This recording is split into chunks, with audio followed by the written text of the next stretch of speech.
नमस्कार, news point live में आपका स्वागत है। मैं हूं राहुल सिंह शेखावत। राहुल गांधी को गुजरात हाई कोर्ट से झटका लगा है। कोर्ट ने उनकी याचिका खारिज कर दी है, जिसमें उन्होंने सूरत कोर्ट के 2 साल की जो कारावास की सजा थी उसके खिलाफ अपील दायर की थी।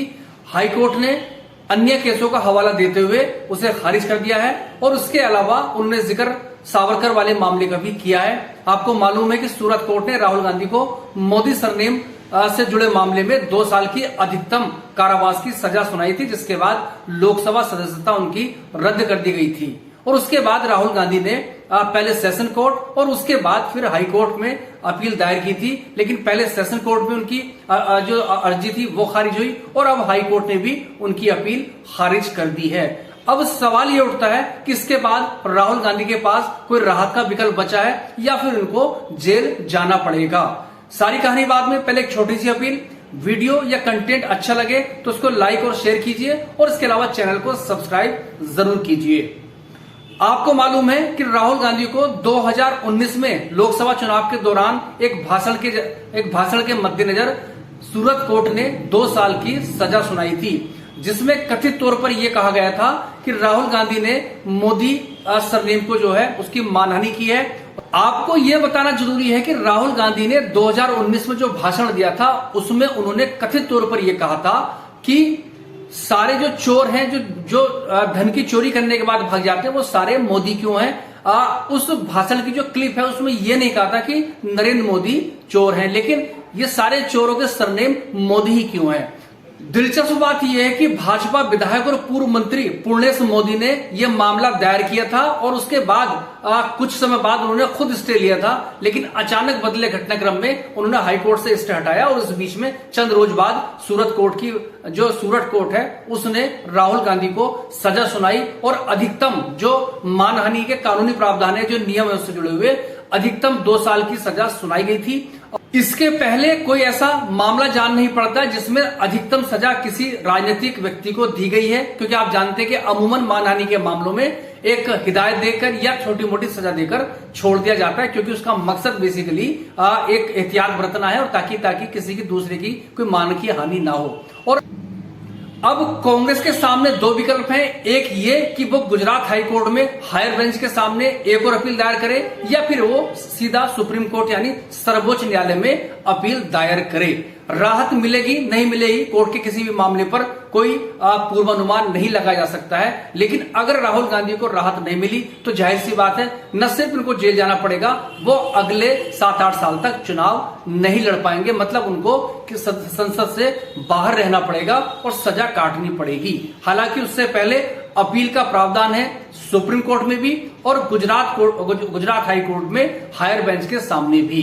अब ये देखना पड़ेगा कि कांग्रेस के रणनीतिकार पहले कहां जाते हैं। ये आपको बखूबी मालूम है कि पूर्व में हाई कोर्ट की बेंच ने इस मामले को सुनने के बाद जजमेंट रिजर्व रखा था और अब यह फैसला सुनाया है, जिसमें यह हवाला दिया गया है कि राहुल गांधी के खिलाफ मानहानि से जुड़े अन्य मामले भी हैं। कोई 10 या 12 मामलों का जिक्र किया गया है और यह भी कम दिलचस्प नहीं है कि जो सावरकर से जुड़ा मामला मानहानि का है उसका भी कहीं ना कहीं इसमें जिक्र किया गया है। और जाहिर सी बात है, पहले ही आरोप कांग्रेस कथित तौर पर लगा रही है कि इसमें कहीं ना कहीं पॉलिटिकल प्रेशर है, ये एक पॉलिटिकल पूरा मामला है, इसलिए राहुल गांधी को फंसाने के लिए, राहुल गांधी को रोकने के लिए, कंट्रोल करने के लिए ये ऐसा पर्दे के पीछे कराया गया। ये आरोप कांग्रेस के हैं, क्योंकि राहुल गांधी लगातार प्रधानमंत्री नरेंद्र मोदी पर, उनकी सरकार की नीतियों पर या कथित गलत नीतियों पर सवाल खड़े करते रहे हैं। यह भी कहना कोई गलत नहीं होगा कि वो अकेले राजनेता हैं जो खुलकर तीव्रता के साथ नरेंद्र मोदी सरकार पर हमले करते हैं, वरना क्षेत्रीय पार्टी या अन्य पार्टियों को नेता इतने हमला नरेंद्र मोदी पर करता नहीं है। और उसके बाद ये सारी चीजें घटनाक्रम घटे हैं। चूंकि कोर्ट का मामला है, बहुत नुक्ताचीनी उस पर नहीं की जा सकती है और कोर्ट के मामले के खिलाफ कोर्ट में राहत मिलती है, तो जाहिर सी बात है कांग्रेस के पास वो विकल्प बचे हुए हैं। लेकिन चूंकि राहुल गांधी राजनीतिक व्यक्ति हैं और नरेंद्र मोदी के बाद देश के दूसरे सबसे ज्यादा लोकप्रिय राजनेता हैं, खासतौर पर भारत जोड़ो यात्रा के बाद जो उनकी लोकप्रियता थी भारतीय आम जनमानस में, वो अप्रत्याशित तौर पर बढ़ी है और अपनी पार्टी के वो सबसे बड़े नेता हैं आज की तारीख में, उनका वो चेहरा है। कांग्रेस आरोप लगा रही है कि राहुल गांधी की आवाज को दबाने के लिए ये पूरी तरह से कानून को आड़ में लेकर या कानून के आड़ में उनको फंसाने का या उनको कंट्रोल करने का प्रयास बीजेपी कर रही है। और चूंकि गुजरात प्रधानमंत्री नरेंद्र मोदी का गृह राज्य भी है और गृह मंत्री अमित शाह भी गुजरात को ही बिलोंग करते हैं, तो जाहिर सी बात है राजनीति इस पर होगी और कांग्रेस इस पूरे मुद्दे का राजनीतिक तौर पर फायदा भी लेना चाहिए, लेने की कोशिशें भी करेगी।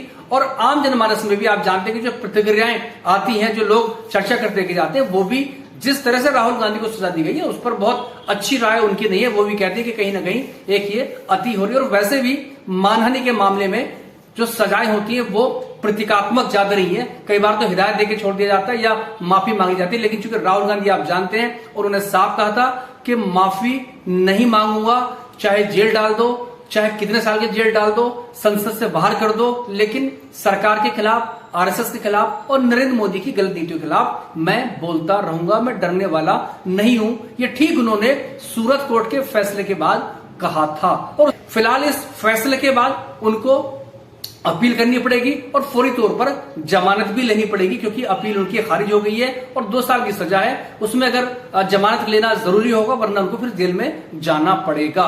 लेकिन इस पूरे मामले के पॉलिटिकल रिपरकशन होंगे, क्योंकि चुनाव है 3 राज्यों में, राजस्थान में है, छत्तीसगढ़ में है, मध्य प्रदेश में है और हाल में कर्नाटक में बीजेपी बहुत बुरी तरह से चुनाव हारी है। उसके पहले हिमाचल प्रदेश में आ रही है। तो जाहिर सी बात है नुकसान फायदे का उनको भी मालूम है और कांग्रेस इस निर्णय की स्थिति में या इस मामले के मद्देनजर या इसके आलोक में वो अपनी रणनीति बनाने में लगी हुई है।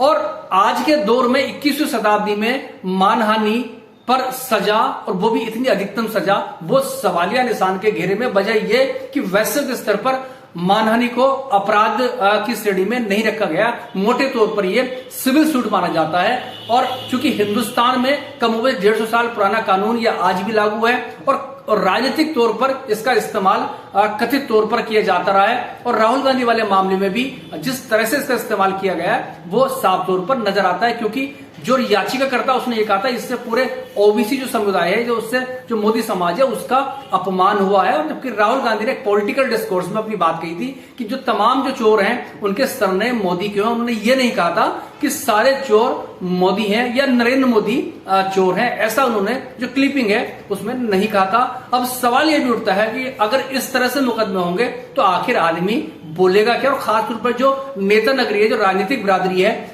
पक्ष जो आज पक्ष में है कल वो विपक्ष में हो, जो आज विपक्ष में हो सकता है वो कल पक्ष में आ जाए, सत्ता पक्ष में आ जाए। तो आरोप प्रत्यारोप राजनीति में चलते हैं, लेकिन अगर उसके आधार पर इस तरह से मुकदमे दायर किए जाएंगे और सजा होंगी तो ये बड़ा अपने आप में दिलचस्प मामला है। लेकिन सजा अदालत ने दी है, उसके खिलाफ अपील राहुल गांधी ने की, पहले सेशन कोर्ट में, वहां भी खारिज हुई और अब गुजरात हाई कोर्ट से खारिज हुई है। अब उसके बाद उनके पास रास्ता फिर से दोबारा हाई कोर्ट की, हायर बेंच और सुप्रीम कोर्ट बचा है। जाहिर सी बात है वहां वो अपील दायर करेंगे, लेकिन एक समाज में नए सिरे से इसमें बहस छिड़ेगी कि क्या इस तरह की सजाएं पॉलिटिकल लोगों पर जायज है। क्योंकि राहुल गांधी को कोर्ट की सजा है वो अलग है, उसके अलावा लोकसभा की सदस्यता उनकी छिन गई है, और वो भी तब जबकि दुनिया में मानहानि को अपराध की श्रेणी से बाहर रखा गया है। जितने भी विकसित देश हैं, जहां भी स्वच्छ लोकतंत्र है, वहां इस मामले को खत्म कर दिया गया है।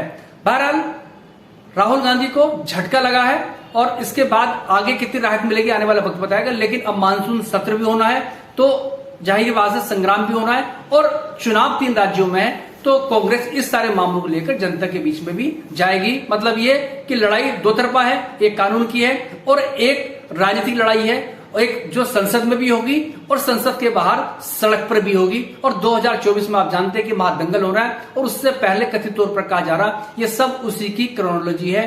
विपक्ष को नेस्ता नाबूद कर दिया जाए, और या विपक्ष के जो तमाम जो नेता हैं, जो प्रभावशाली नेता हैं, जिनसे बीजेपी या सीधे तौर पर नरेंद्र मोदी को खतरा है, उनको डीमोरलाइज कर दिया जाए, उनकी क्रेडिबिलिटी खत्म कर दी जाए, यानी विश्वसनीयता पर चोट मारी जाए, और ताकि 2024 की राहें आसान हो जाए। लेकिन आप जानते हैं कि राजनीति ऐसी चीज है, वहां 1 और 1 2 नहीं होता है, 1 और 1 11 होते हैं।